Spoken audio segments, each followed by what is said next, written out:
મનોમંથનના જ્ઞાન મંદિરમાં સર તમારું ખૂબ ખૂબ સ્વાગત છે. ખૂબ ખૂબ ધન્યવાદ, આભાર. સર, આજકાલની જનરેશન મને એવું લાગે છે કે ધીરે ધીરે જે તહેવારોનો જે સાચો અર્થ છે ને એ ભૂલતી જાય છે.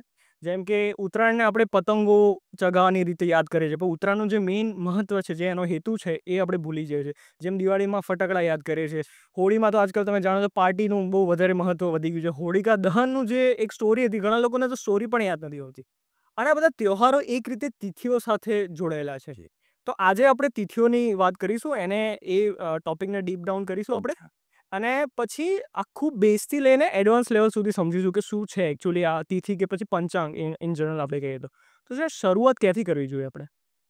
આપનો પ્રશ્ન ખૂબ ઉચિત છે, સમયને યોગ્ય છે અને એમાં આપણી ભારતીય સનાતન સંસ્કૃતિની ચિંતા પણ રહેલી છે.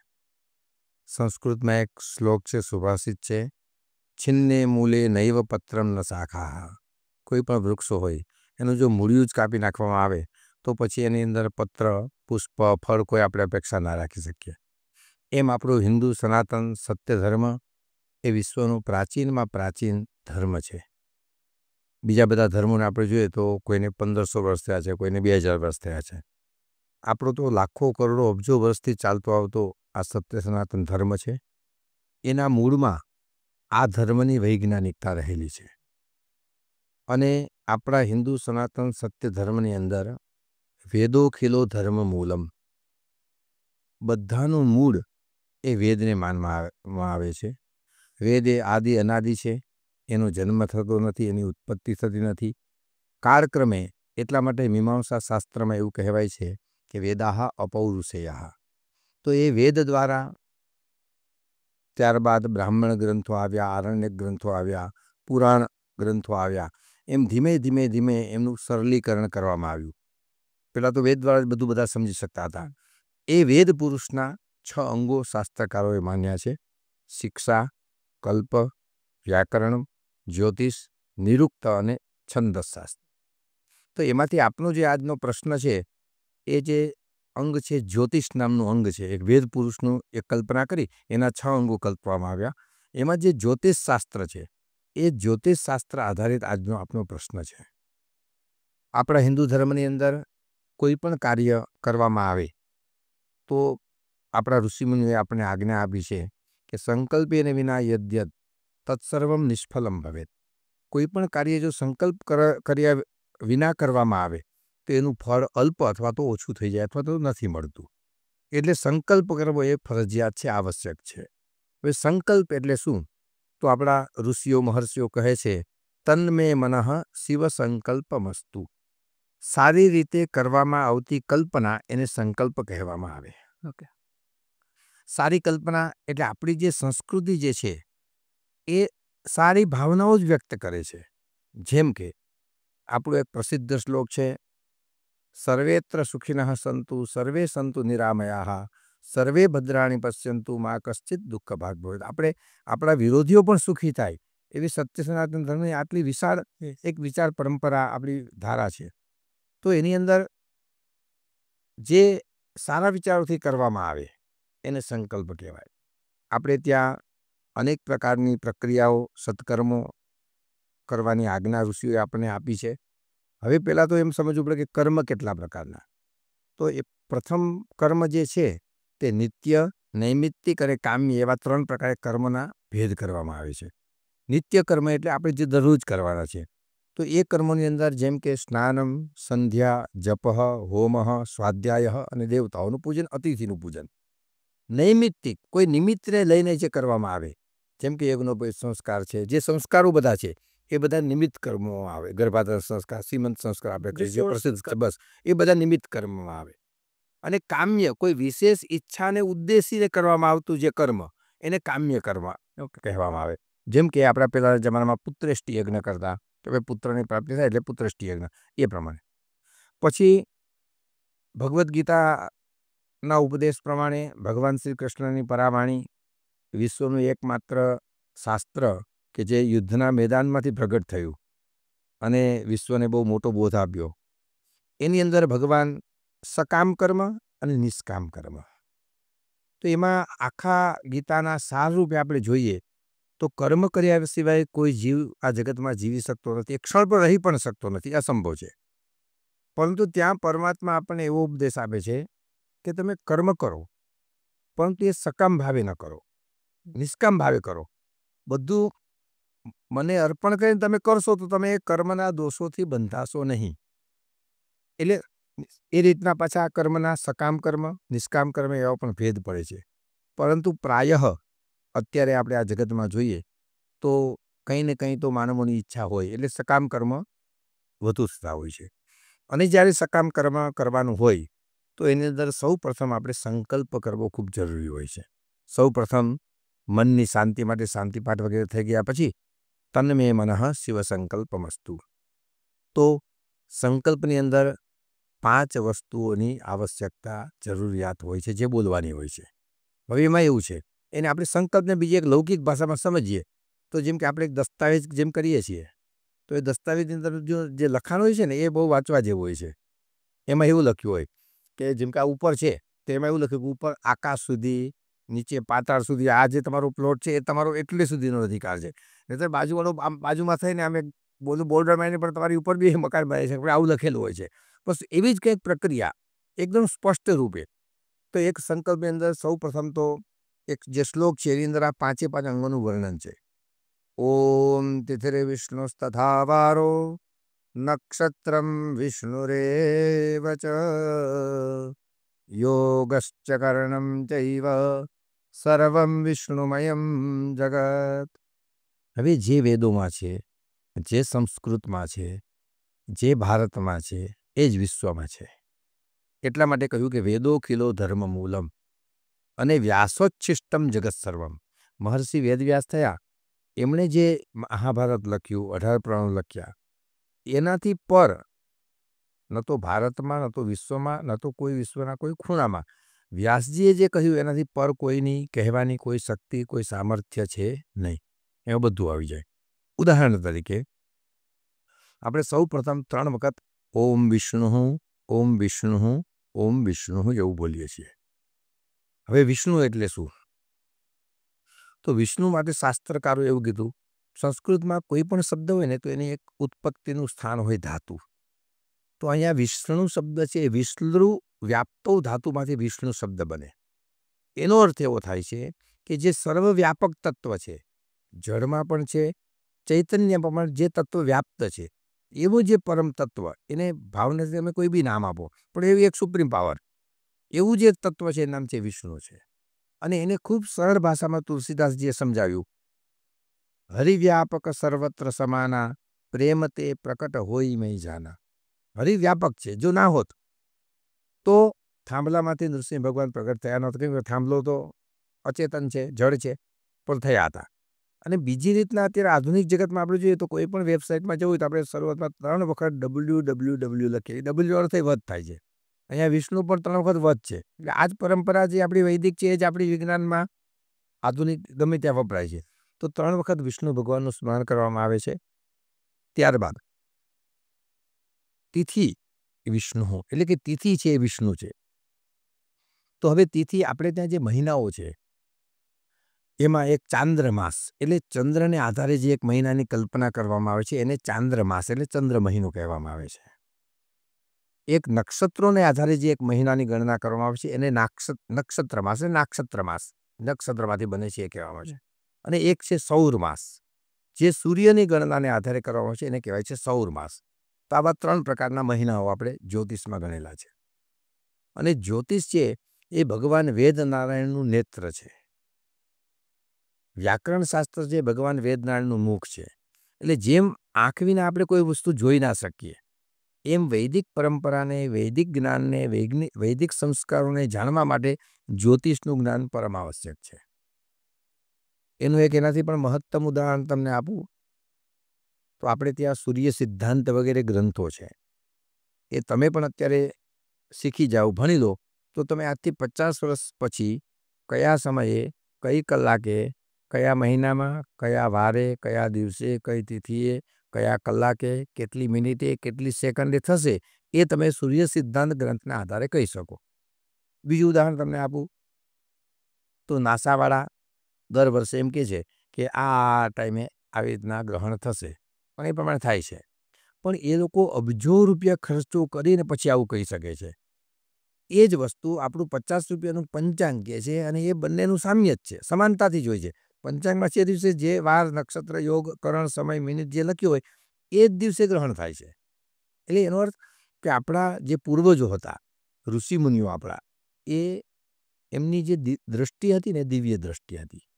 એ લોકોએ દિવ્ય દ્રષ્ટિથી બધું જોઈ અને પછી આ બધા ગ્રંથો લખ્યા છે.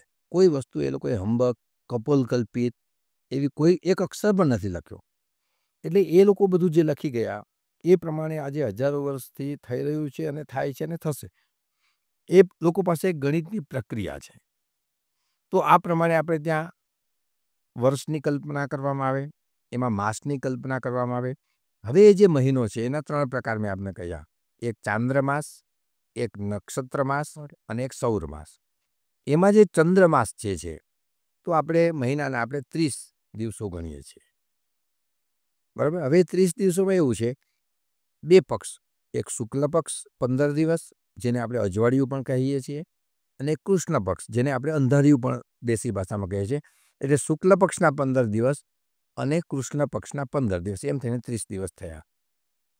હવે એની વૈજ્ઞાનિકતા એવી છે કે શુક્લ પક્ષની અંદર ચંદ્રની 16 કલાઓ છે, પાવર પોઈન્ટ્સ. તો એક કલા શુક્લ પક્ષમાં ચંદ્રની વધતી જાય અને પૂનમના દિવસે ચંદ્ર પરિપૂર્ણ હોય. એ એટલો જે પ્રકાશ હોય પૂનમના દિવસે એવો પ્રકાશ બીજી કોઈ તિથિમાં તમને હોય નહીં. કેમ કે પૂર્ણ એક વધતા એની જે કલાઓ છે એ પૂર્ણ કલાએ ત્યાં ખીલી જાય છે.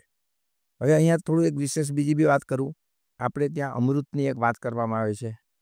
તો અમૃત શું છે? તો અમૃત એ છે, આ જગતમાં આપણે દેખાય એવું તો સૌ પ્રથમ તો માનું દૂધ એ અમૃત છે, ગાયનું દૂધ એ અમૃત છે, સૂર્યના કિરણો અમૃત છે અને ચંદ્રના કિરણો અમૃત છે. આ અમૃત છે. ઉદાહરણ તરીકે તમને કહું કે આપણે ત્યાં ગાયના દૂધનું મહત્વ અથવા તો ગૌ માતાનું મહત્વ શા માટે છે? તો 84 લાખ પ્રકારના જીવોમાં એક માત્ર ગાયના શરીરમાં એક સૂર્યનાડી આવે. એ સૂર્યનારાયણમાંથી ઝરતું જે અમૃત, એ અમૃતને એ સૂર્યનાડી જ ઝીલી શકે, બીજું કોઈ જગતનું પ્રાણી ઝીલી શકે નહીં. એટલા માટે એનું જે દૂધ છે એમાં અમૃત તત્વની કલ્પના છે. જગતમાં જે કંઈ વૃક્ષ, વનસ્પતિ, ઔષધિ, શાકભાજી, અન્ન વગેરે જે કંઈ પાકે છે એ બધા ઉપર સૂર્યના કિરણો દ્વારા એની અંદર અમૃત તત્વ આવે ને એ ખાઈએ એટલે આપણામાં સ્ટ્રેન્થ આવે છે, શક્તિ આવે છે. એ જ પ્રમાણે સોમો ઔષધિનામ પતિ, જે ચંદ્ર છે એને ઔષધિઓનો પતિ કહ્યો છે. એટલે એ એની અંદર રહેલા અમૃત તત્વને ભરે છે અને એ પછી વૃક્ષ, વનસ્પતિ જે કંઈ છે આ જગતના કોઈ પણ જીવ માટે, પ્રાણી માત્ર માટે એ પૌષ્ટિક બને છે. તો આ પ્રમાણે શુક્લ પક્ષ થયો. હવે ધીમે ધીમે ડાઉન થશે. એક કલાઓ ઘટશે કૃષ્ણ પક્ષમાં, જેને વધ કહીએ આપણે, કૃષ્ણ પક્ષ કહીએ અને દેશી ભાષામાં અંધારિયું પણ કહે છે.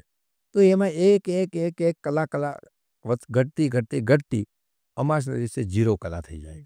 એટલે અમાસના દિવસે હવે તમે જુઓ બીજું આમાં રહસ્ય. ચંદ્ર, મન અને સમુદ્ર એનું એક સર્કલ છે, સાયન્સ વિજ્ઞાન. સૂર્ય, આત્મા અને આંખનું એક સર્કલ છે. એટલે અમાસના દિવસે જે સમુદ્ર હોય ને એકદમ એની અંદર ખૂબ ઓટ આવી જાય અને પૂર્ણિમા દિવસે ખૂબ ભરતી હોય. આ ચંદ્રના કિરણોને લીધે વિચાર કરો, આટલા દૂર હોય છે આટલીને અસર કરે છે. એટલે એનું એક સર્કલ છે. એટલે અમાસના દિવસે સમુદ્રની અંદર એકદમ ઓટ આવી જાય અને પૂનમના દિવસે બહુ ભરતી આવી જાય. બીજું, ચંદ્ર અને મનને સંબંધ છે. એટલે આની ઉપર ખૂબ રિસર્ચ પણ થયું. તો પાગલ માણસો પણ પૂનમના દિવસે થોડા વ્યવસ્થિત હોય છે, પણ અમાસના દિવસે વધુ પાગલ હોય છે. આવું રિસર્ચમાં એનું ફળ આવ્યું છે, રિઝલ્ટ છે આ. એટલે એનો અર્થ કે ચંદ્ર અને મનને શું, ચંદ્રમાં મનસો જાતઃ ચક્ષો જાયત, એટલે ચંદ્ર એ મન છે તો એની જોડે એનો સંબંધ છે. એટલે એક કલા ઘટતી એ અમાસ આવે એટલે 0 ડિગ્રી થઈ જાય, એટલે એકદમ નિસ્તેજ, નિર્ભર એવો ચંદ્ર કહેવાય. તો આ રીતના આપણે ત્યાં 15 શુક્લ પક્ષની તિથિ અને 15 કૃષ્ણ પક્ષની તિથિ એમ કરીને એનો તિથિનો આવે. હવે આમાં એક પ્રશ્ન એવો વારંવાર ભક્તોને થતો હોય, આપણે ઘણી વખત વાર તહેવારમાં બી આવો પ્રશ્ન થતા હોય કે તિથિની વધઘટ શા માટે? ઘણી વાર થતું હોય કે આજે અડધો દિવસ આમ. હવે તિથિની વધઘટનું કારણ શું છે? એક ગાણિતિક પ્રક્રિયા છે ગણિતની. એટલે એમાં થોડીક તમારે આ રીતના જેમ કે અંગ્રેજી વર્ષમાં પણ અમુક વખત એ લોકો 30ના અમુક એક દિવસ લીપ યર આવે. કટ કરી દે છે બીજા બધા. તો એમ એ લોકોએ જે ગણતરી કરી એમ આપણે ત્યાં શું કર્યું છે તમે જો દર 3 વર્ષે એક અધિક માસ આવે, અધિક મહિનો આવે, ખબર છે? એક મહિનો આખો વધી જાય. તો એવો છે ને 49 વર્ષે એને આપણે શાસ્ત્રની અંદર એનું નામ છે મલમાસ. એ મલમાસ 2 પ્રકારનો, એક અધિક અને એક ક્ષય. એટલે આપણે બધાને અધિકનો તો ખ્યાલ છે કે એક મહિનો વધી જાય, પણ 49 વર્ષે 86 વર્ષે એવું છે કે એક મહિનો આખો ડિલીટ થઈ જાય. તો એ જે સમયની આપણી ગણના છે એ ગણનાનું એક સેટિંગ કરવા માટેની એક પ્રક્રિયા છે. એટલે તિથિની અંદર એની વધઘટ આ રીતના એમાં હોય છે. પરંતુ મૂળ તો વ્રત ઉપવાસ જપ તપ વગેરે કરવું હોય તો એમાં એવો નિયમ શાસ્ત્રકારોએ આપ્યો છે કે ભાઈ સૂર્યોદય સમયે આ તિથિ, સૂર્યોદય સમયે જે તિથિ હોય એ તમારે આખા દિવસની તિથિ માની લેવાની. પરંતુ એમાં અપવાદ એ કે જે રાત્રિના ઉત્સવો હોય જેમ કે કૃષ્ણ જન્માષ્ટમી, તો એમાં રાત્રે એ સમય હોવો જોઈએ, એ તિથિ હોવી જોઈએ. એટલે એમાં નિયમ લાગુ ના પડે. અન્યથા આ નિયમ લાગુ પડે કે ભાઈ સવારના સૂર્યોદય સમયે જે તિથિ હોય એ તિથિ તમારે આખા દિવસની માની લેવાની. પરંતુ એ દિવસના વ્રત તહેવાર ઉત્સવો માટે, પરંતુ જે શિવરાત્રિ છે, કૃષ્ણ જન્માષ્ટમી છે, આ રાત્રિના ઉત્સવો છે, તો એમાં આ નિયમ લાગુ નહીં પડે. ત્યારે રાતના 12 વાગે એ તિથિ હોવી જરૂરી છે, અને રોહિણી નક્ષત્ર હોવું જરૂરી છે. તો આ પ્રમાણે એક તિથિનું આખી આપણે વ્યવસ્થા ઋષિઓએ કરી છે. અને એ તિથિ પ્રમાણે આપણે જે કંઈ બધા કર્મો કરતા હોય, એટલે ખાસ કરીને આમાં એવું કે મુહૂર્ત શાસ્ત્ર જ આખું જે એક છે, તો એમાં કૃષ્ણ પક્ષની વદ 11 પછીના જે 4-5 દિવસ છે એમાં કોઈ પણ શુભ કામ ન કરવું, વર્જ્ય સમય, એવો એનો આદેશ છે. કેમ કે ત્યારે ચંદ્ર પોતે બહુ નિર્બળ હોય અને કોઈ પણ કાર્યની અંદર ચંદ્રનું બળ, સૂર્યનું બળ, ગુરુનું બળ, લગ્ન હોય તો એમાં સૂર્ય અને ગુરુનું બળ જોવામાં આવે. બરાબર? એટલે પાછળના જે 3-4-5 દિવસો છે એકદમ નિર્બળ હોય, એટલે એ દિવસોમાં લગભગ કોઈ નવા કાર્ય, શુભ કાર્ય પ્રાયઃ કરવામાં આવતા નથી. તો આ પ્રમાણે આખી તિથિઓનો આપણે ત્યાં વ્યવસ્થા ઋષિઓએ આપણા ગોઠવેલી છે. સર, તમે પંચાંગ શબ્દનો પ્રયોગ કરો તો એનો મતલબ કે 5 અંગ છે, તો એમાં કયા કયા આવે છે? સંસ્કૃતમાં કોઈ પણ શબ્દ હોય તો એની વ્યુત્પત્તિ હોય. પંચાનામ અંગાનામ સમાહારઃ પંચાંગમ, એક વ્યુત્પત્તિ. બીજી વ્યુત્પત્તિ પંચ અંગાની યસ્ય તત્ પંચાંગમ, જેના 5 અંગો છે એને પંચાંગ કહેવાય. જેમ કે આપણે ગુજરાતીમાં એક બીજો શબ્દ વાપરે છે પંચપાત્ર, તો કે જેમાં 5 પાત્રો છે એવી જે વ્યવસ્થા એનું નામ પંચપાત્ર. પંચામૃત. હા, પંચામૃત. તેમાં 5 અમૃત છે એટલે પંચામૃત કહેવાય. દ્વિગુ સમાસ છે અને સમાહાર દ્વંદ. તો કહેવાનો અર્થ શું છે કે 5 જે અંગો છે તેમાં તિથિ, કરણ, નક્ષત્ર, યોગ, તિથિ વિષ્ણુ તથાવારો નક્ષત્રમ વિષ્ણુ યોગશ્ચ અને કરણ, આ 5 અંગો જેની અંદર હોય એને પંચાંગ કહેવામાં આવે. એટલે 5 અંગો પરિપૂર્ણ હોય. એટલે આ જે સંકલ્પ આપણે કરીએ છીએ એની અંદર આ 5 અંગોનો ઉલ્લેખ કરવામાં આવે.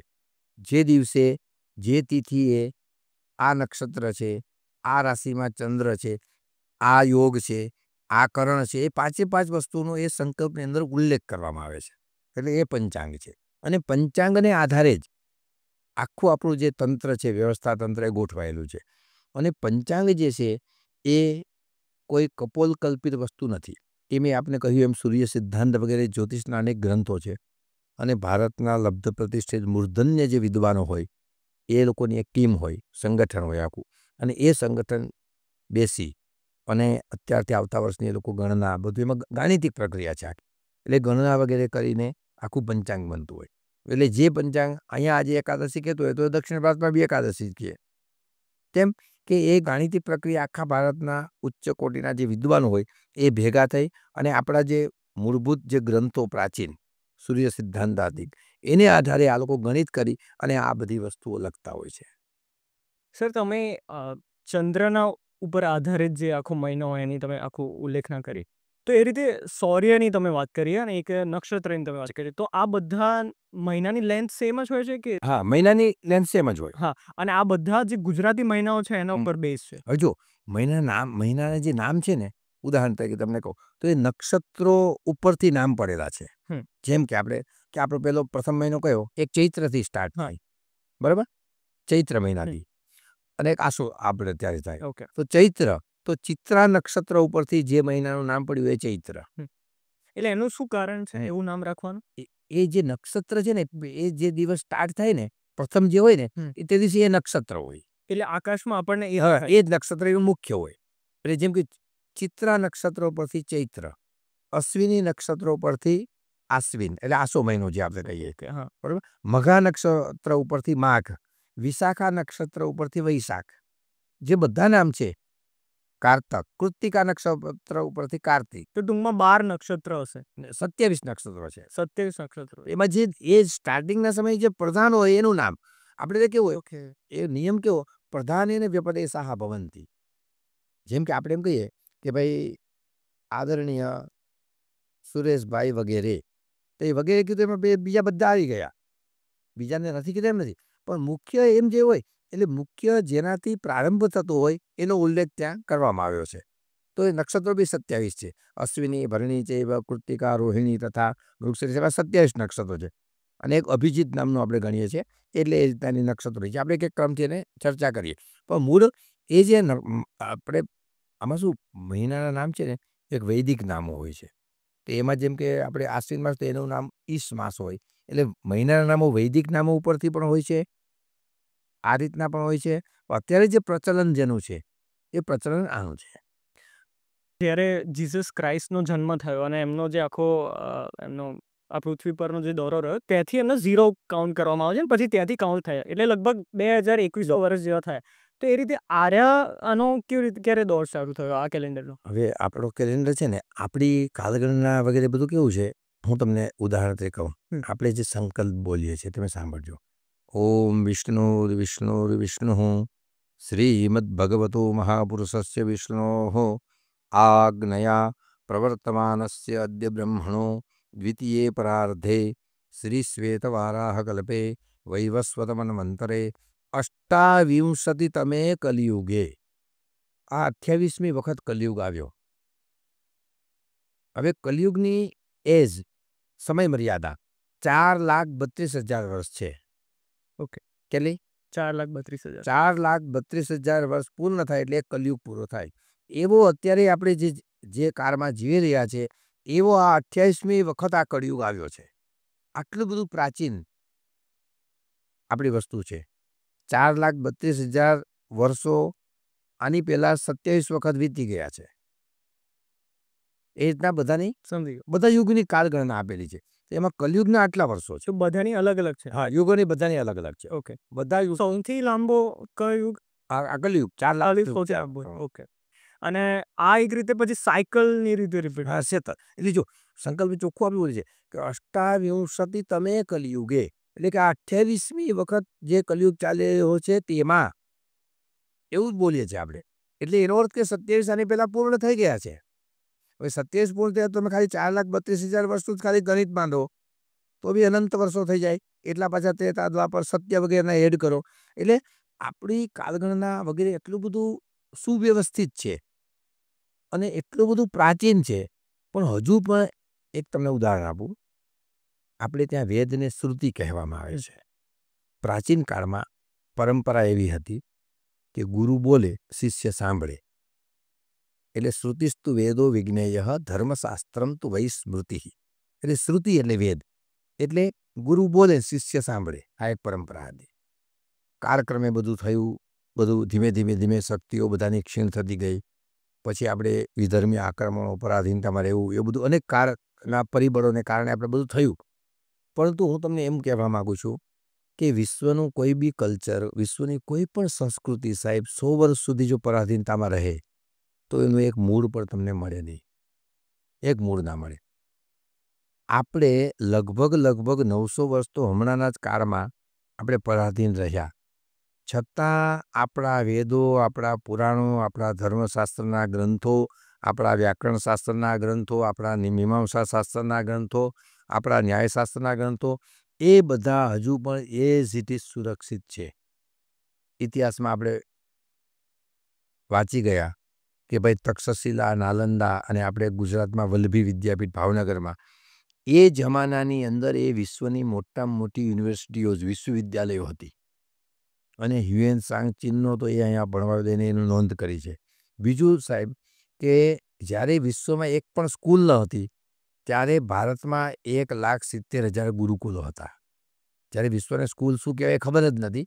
ત્યારે 1,70,000 આપણા ગુરુકુલો હતા અને આપણી પાસે વિશ્વની સૌપ્રથમ આદિમાં આદિ પ્રાચીનમાં પ્રાચીન એવી 4 વિશ્વ પ્રસિદ્ધ યુનિવર્સિટીઓ હતી કે જ્યાં વિશ્વના અનેક લોકો જિજ્ઞાસુઓ અભ્યાસ માટે આવતા.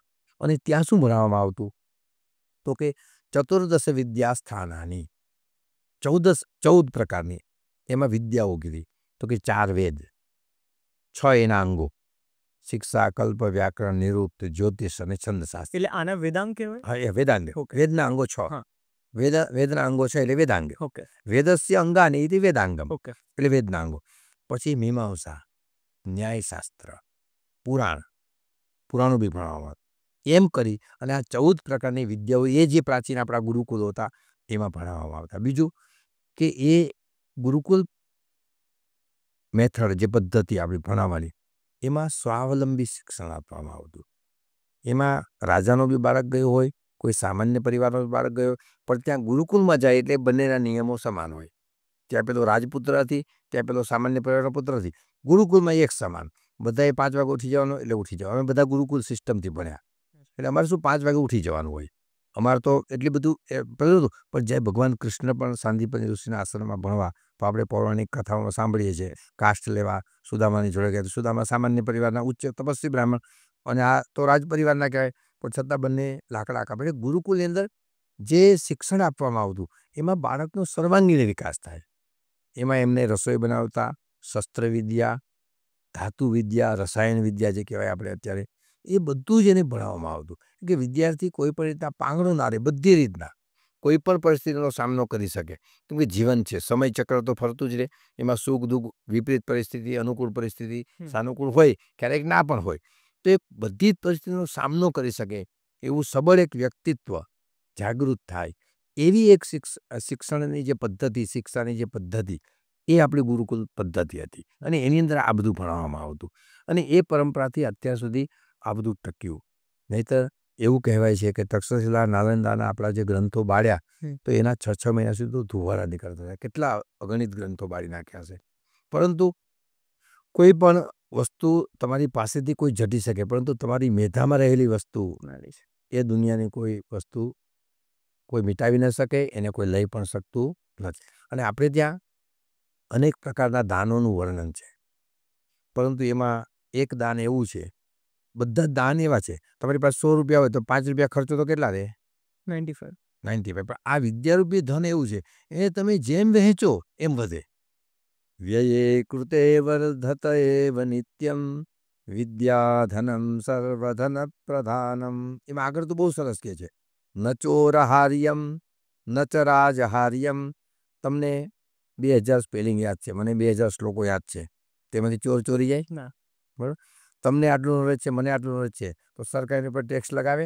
ન રાજહાર્યમ. રાજહાર્ય એટલે રાજા એને હરી ના શકે, એ ટેક્સ રૂપિયા તમારે ના લાગે. ન ભારકારી. એ તમને ભાર પણ નથી લાગતો. ગમે નોલેજ હોય, બીજું કોઈ ભૌતિક પદાર્થ મૂકે તો ભાર લાગે. ન ચ ભારકારી. ન ભ્રાતૃભાજ્યમ. તમારી પાસે 10 લાખ પિતાશ્રીના હોય તો ભાઈ કહેશે કે 5 લાખ લાવો, પણ તમારી પાસે 5,000 શ્લોકો હોય તો ભાઈ નહીં કે લાવો 2,000 શ્લોકો. એટલે ન ભ્રાતૃભાજ્યમ ન ચ ભારકારી વ્યયે કૃતે વર્ધત એવ નિત્યમ. તમે જેમ વાપરો એમ વધે. એવું આ વિદ્યારૂપી ધન કહ્યું છે.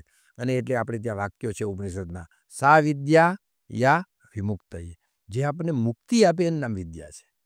આપણને મોક્ષ આપે, આપણને બંધનોમાંથી મુક્ત કરી દે, છોડાવી દે, એનું નામ વિદ્યા છે, જ્ઞાન છે. અને ભગવાન તો શું કહે છે? ઋતે જ્ઞાનાન્ન મોક્ષ. ગીતામાં ભગવાન પુરુષોત્તમ શ્રી કૃષ્ણ કહે છે કે જ્ઞાન વિના મોક્ષ થવો સંભવ નથી. એટલે જ્ઞાન હોવું જરૂરી છે. તો આપણી એવી દિવ્ય પરંપરા, એટલે તો ભારત છે ને એ સમયમાં જગતગુરુ દેશ કહેવાતો. કેમ? કેનાથી? તો કે જ્ઞાનને લીધે. આપણી પાસે જે પરંપરાઓ, જે આપણી સંસ્કૃતિ, આપણું કલ્ચર, એ બધું એટલું અદ્ભુત ને દિવ્ય કે એનાથી ભારત જગતગુરુ હતો.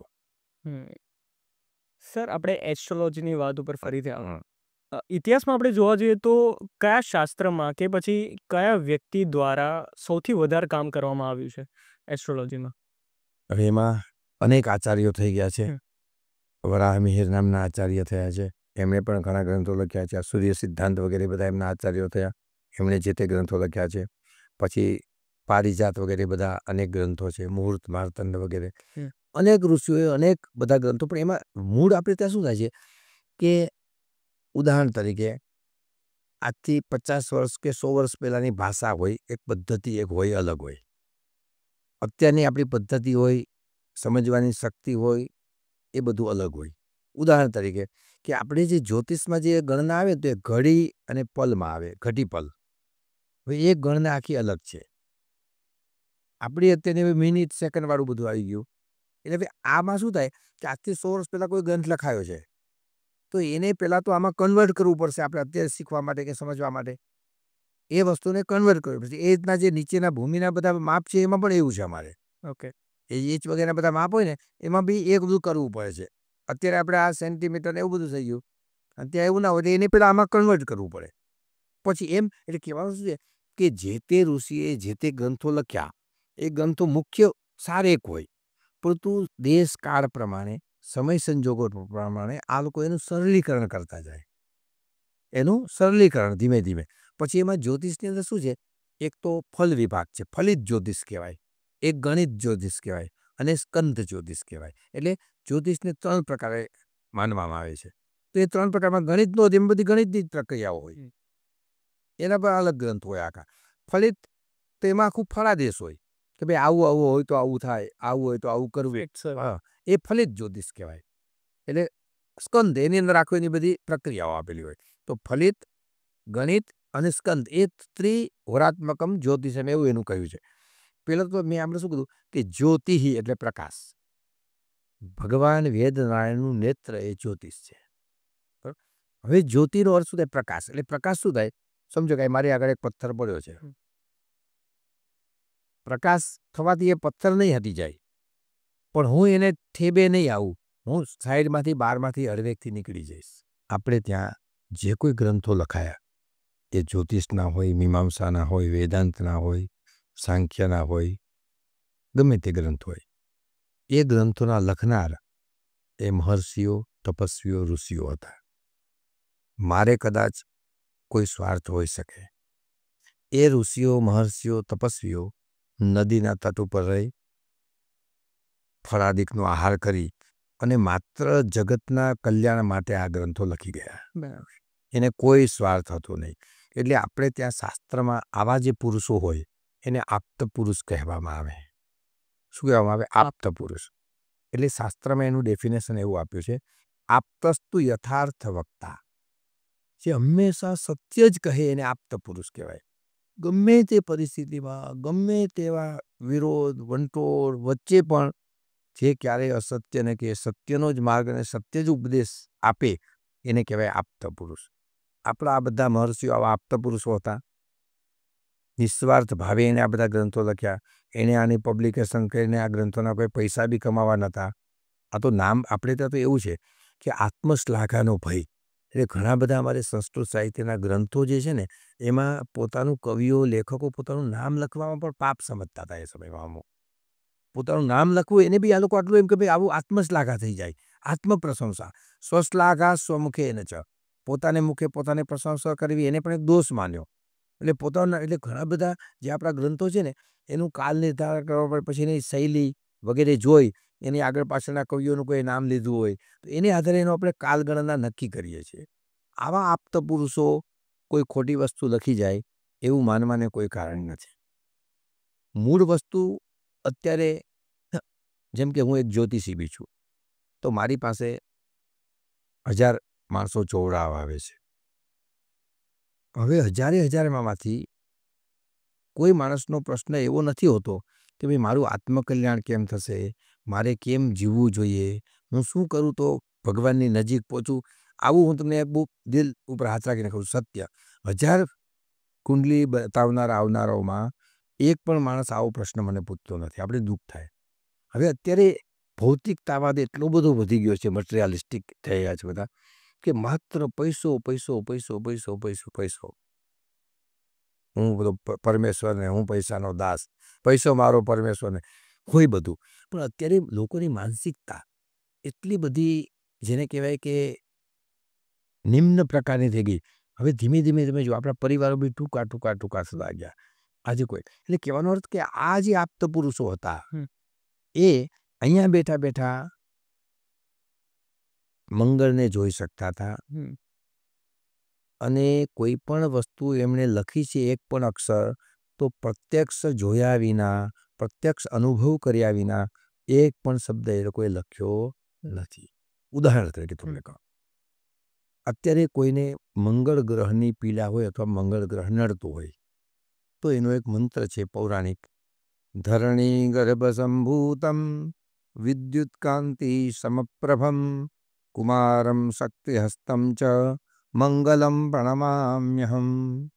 આ મંત્ર બ્રાહ્મણ કે તમે જપો અથવા જપ કરાવો, નાનો હોમ કરાવો. હવે એનો પ્રથમ શબ્દ વિચારણીય છે. એમાં એવું લખ્યું છે કે ધરણી ગર્ભ સંભૂતમ. ધરણી એટલે અર્થ, પૃથ્વી, એના ગર્ભમાંથી ઉત્પન્ન થયેલો. હવે આજકાલના હમણાંના જે વૈજ્ઞાનિકો છે મંગળ ઉપર ગયા તો એણે આવીને શું કહ્યું કે ત્યાં પૃથ્વી જેવું છે. પણ આપણે સામાન્ય બુદ્ધિથી વિચારીએ તો ગાયનું સંતાન હોય તો વાછડો કે વાછડી હોય, ભેંસનું હોય તો પાડી કે પાડો હોય, માનવ સ્ત્રીનું હોય તો બાળક અથવા બાળકી હોય.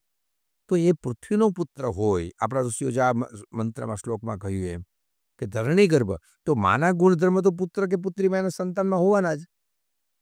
એટલે એનો અર્થ કે આ ઋષિમુનિઓએ જે આ શ્લોક લખ્યો એ કપોલકલ્પિત કે એમાં કોઈ ગપ્પું નથી એક શબ્દ પણ. અત્યારનું વિજ્ઞાન છે ને એ તો હજુ પ્રારંભિક અવસ્થામાં છે. આપણા ઋષિમુનિએ એટલું બધું કહી. એટલે એનો અર્થ કે આ ઋષિમુનિએ જે કંઈ લખ્યું છે એ પોતાના તપોબલથી દિવ્ય દ્રષ્ટિ જો એટલે ભગવાન ગીતામાં સમજવા જેવું છે. કૃષ્ણ ભગવાન છે એ અર્જુનને કહે છે દિવ્યમ દદામિ તે ચક્ષુઃ પશ્ચિમે યોગમૈશ્વરમ. આ લૌકિક સામાન્ય દ્રષ્ટિએ તું મારું ઐશ્વર્ય નહીં જોઈ શક, એટલે હું તને દિવ્ય દ્રષ્ટિ આપું છું. શું આપું છું? દિવ્ય દ્રષ્ટિ. તો એ આ જે ઋષિઓ મહર્ષિઓ આપણા જે પૂર્વજો એની પાસે એક એવી દિવ્ય દ્રષ્ટિ હતી, નિસ્વાર્થ ભાવ હતો અને માત્ર લોક કલ્યાણ માટે, સમાજ સુખી રહે, વિશ્વ આખું સુખી રહે એવી ભાવનાથી આ લોકોએ આ બધું લખ્યું. એટલે એની અંદર કોઈ વસ્તુ કલ્પિત છે અથવા કોઈ ગપ્પુ છે એવું માનવાને કોઈ કારણ રહેતું નથી.